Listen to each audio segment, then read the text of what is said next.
Hey guys, what's up? This is a technique breakdown video. In this video I'm going to talk about hammer-ons and pull-offs. I'm going to explain the mechanics of these techniques, how to practice them, how to master them.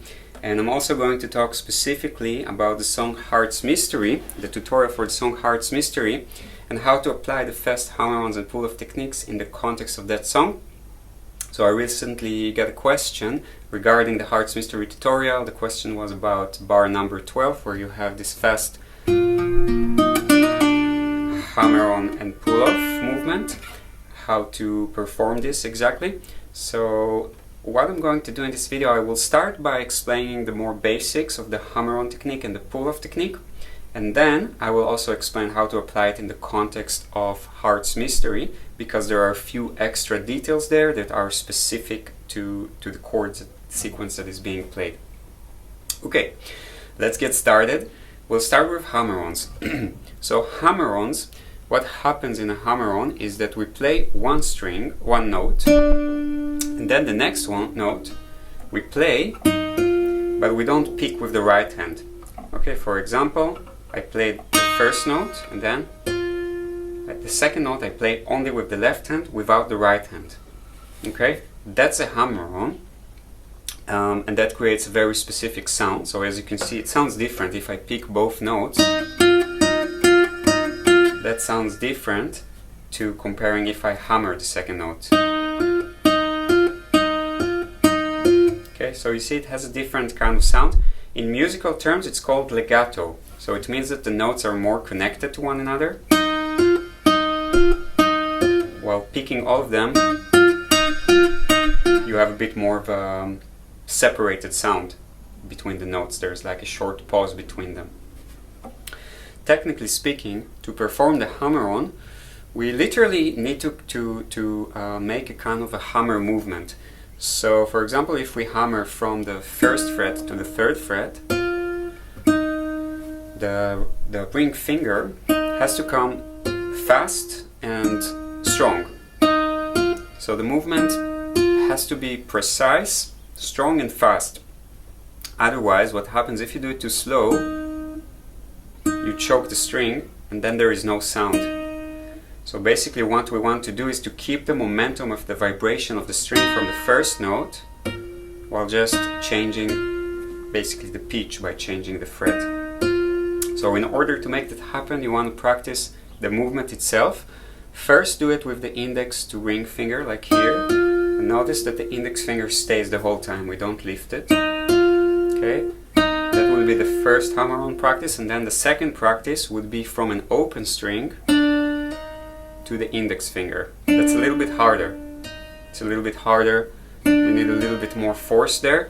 And in general, the index finger is usually a little bit less strong than the ring finger. Okay, so these are the first two practices to master hammer-on. We just play from the first fret to the third fret, and then from the open string to the first fret.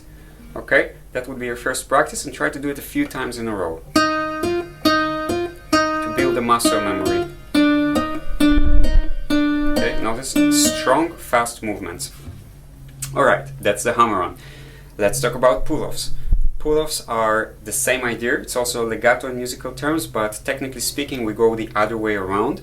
So we go down in terms of the pitch, we go left in terms of the fretboard. So for example, we would go from the third fret of the second string to the first fret without picking the second note. So again, let's hear the difference. If I pick all of the notes, that's the sound. And if I don't pick, if I pull off instead of picking the second note, it has a different sound. The notes are more connected. Okay, so here the technique is different. Here we don't hammer, instead we pull. So we prepare both fingers in advance. The ring finger and the index finger are in place, and then we pick and then we pull the ring finger downwards. We pull the string and then we release the string, and that's what makes the string to vibrate instead of picking. I'm not doing anything with the right hand, just pulling off with the left hand. This only works if the index finger is already in place. If not, it will not work. So both fingers has to be in place up front.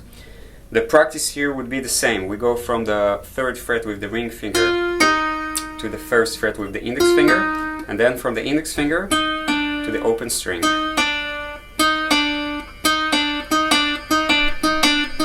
And we pull off. Okay? So that's the pull-off practice. Okay, so far we did an isolated practice, 2 practices for the hammer-on and 2 isolated practices for the pull-offs. You want to take some time for that, as long as needed, basically until you feel comfortable with that and you build a muscle memory that you can play that consistently and get a good clean sound. Now let's talk about how to apply that in the context of Heart's Mystery. A little bit more difficult because we have the G. Okay, why is it more complex here? Because it is being performed in the context of a chord. So we have the G chord. Yeah. Okay, so what makes it more difficult is that the ring finger has to stay on the 6th string because we want the bass to keep vibrating. So that means that we need to do this hammer-on and pull-off with the index finger while the ring finger is pressing the 3rd fret of the 6th string.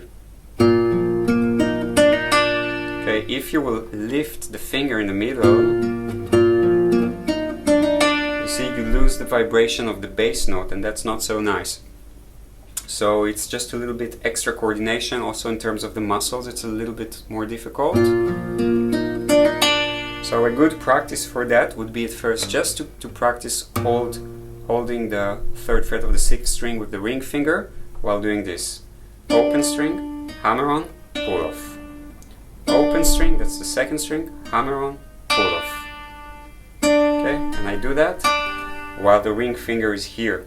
If you can do that and get a clean sound from the 2nd string, you're good to go. Then just try to do it in the context of the pattern, and then you're on your way.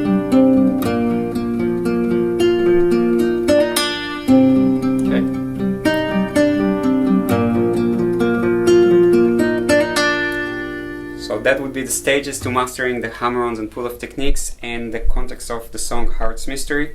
I hope this tutorial was helpful. Let me know if you have any questions, and I'll see you guys next time.